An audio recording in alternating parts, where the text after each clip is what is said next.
Hi everyone, Maxine here, marketing manager at vegan, gender-free makeup brand Jecca Blac. Today I'm going to be showing you some of my top tips for achieving a seamless contour, and I'm going to be giving some advice on how you can tailor your contouring regime specifically to your facial features and your own desired results. I'm going to be working with our Sculpt and Soften palette today, which is an award-winning cream contour palette with a shade for kind of highlighting and a shade for adding shadows to your face. The Sculpt part is the darker of the two colours. This is for creating shadows on the face, and the Soften part is for highlighting the face and drawing light to different areas of the face. I'm going to be working with shade Light today.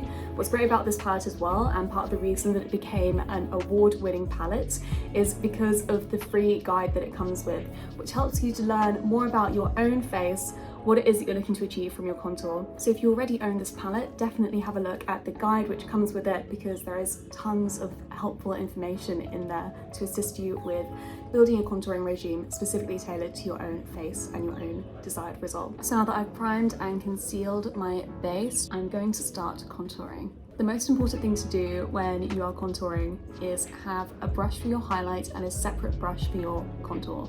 This is such an important step that so many people overlook, and you'll notice as well that I've gone for quite small brushes today. The brushes that I've gone with are probably roughly the size of my fingertip, and I just find that it's so much easier to map out where you want your contour to sit without it becoming muddy or dirty looking on the face. You can be much more precise about building a contouring regime, mapping it out, instead of kind of smearing the darker product in particular around the face. I'm going to start out by mapping out where I want the shadow to sit on my face using the Sculpt part of the palette. And I'm going to start by emphasising where my cheekbone sits on my face.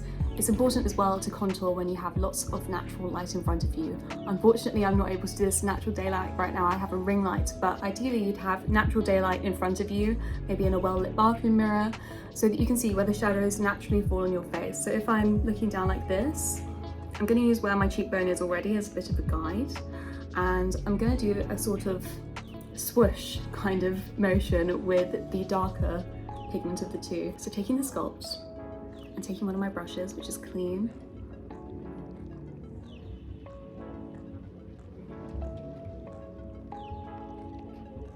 instead of going straight, which would be like this, I'm curving towards my nose in a kind of upwards motion.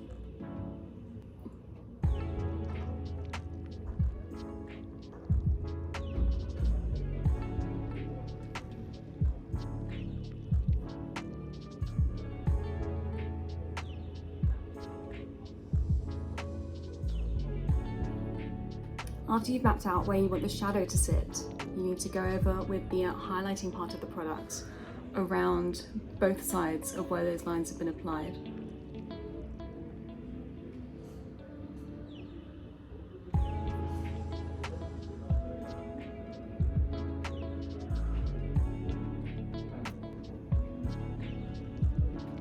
As well as emphasising my cheekbones, I'm going to contour my lips a little bit by applying some light to my top lip and some shadow below my lower lip.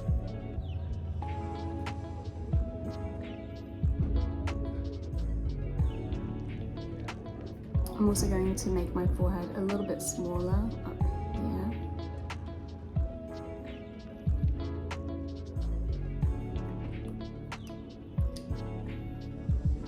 And I'm going to bring some of the softened shade down my nose.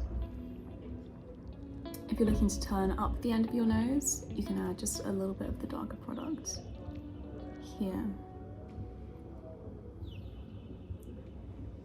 Just so that the product blends in really seamlessly with the rest of my coverage, I'm going to add a little bit of softened shade to my brow bone just here.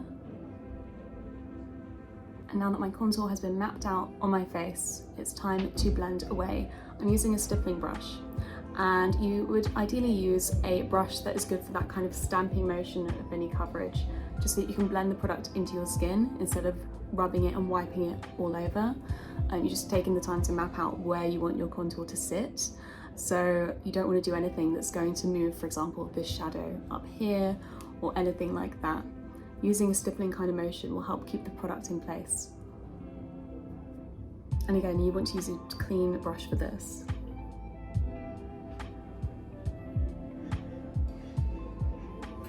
And you just want to blend away until you see no lines left on the face.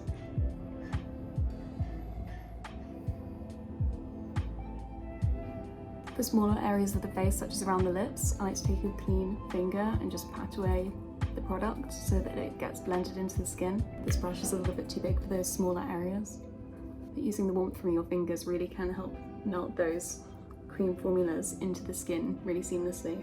And this is what the contour looks like when it's blended out on one side. I'm just going to blend out the other side as well. So that's what the contour looks like when it's blended fully into the skin, and I'm really happy with what I've been able to achieve with this, so I'm not going to go any further with this, but you can layer up the products. So if you wanted to go any harsher with your contour, or maybe a bit deeper with some of the shadowed areas, you can build it up. It's better to start with less than you think you need and then work up, because if you put more on than you think you need, then it's more difficult to reverse that. So definitely just layer up a little bit at a time if you're looking to get to a deeper or more dramatic contoured effect. Next, I'm going to be enhancing my contour with our Glow Drops primer in shade Rose Pearl. I applied a bit earlier as a dewy kind of base. You can still see that dewiness shining through to everywhere where I applied it over here. Just such a lovely effect. But I'm going to show you what it looks like when applied at the end of your makeup to emphasize a contour as well. And I'm just going to be using my fingertips to pat this away.